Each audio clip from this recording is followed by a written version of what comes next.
čestitke. Ne? Bravo, res. In res na ceste sodi varna vožnja.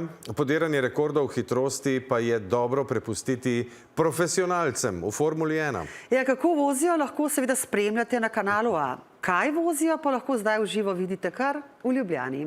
Na ogled so namreč postavili Ferrarijev razstavni dirkalnik, ki je navdušil navijače in tiste, ki bodo to še postali. Več pa Janez Vsenik.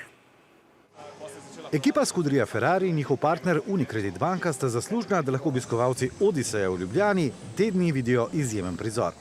Tole je razstavni dirkalnik, ki bo vse do sobote na ogled prav vsem.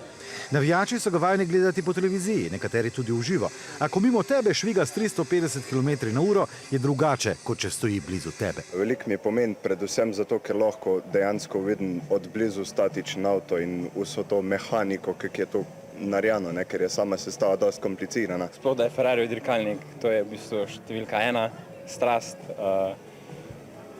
Mislim, tole videti v živo je nekaj nenormalno. Dirkalniki Formule 1 so vrhunec tehnologije. Vsak kvadratni centimeter je prilagojen za hitrost. Ena zanimiva anekdota iz tistih starih časov Formule 1 je, da je Enzo Ferrari dejal, da je aerodinamika za tiste, ki ne znajo narediti dobrega motorja, ampak danes temu ni več tako.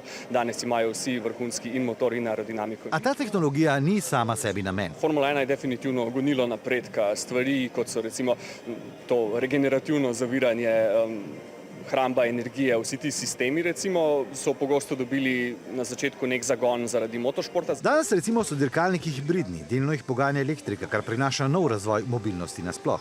A spet, kaj je tehnologija brez strasti, nas uči Formula 1? Tale dirkalnik je navdušil predvsem navijače, ki prisegajo na Ferrarijevo rdečo. Vseeno je to neka tradicija, tista najstarejša ekipa v formuli, najbolj poznana. Trenutno še čakamo, že dolga leta, ampak mislim, da eno leto bo le našo leto. Za tiste, ki še nismo navijači, pa je tole lahko prvi korak k temu, da postanemo. Drugi je seveda ogled dirke na kanalu A in mislim, da nekdo, ki začne gledati Formula 1, potem ostane gledalec Formule 1.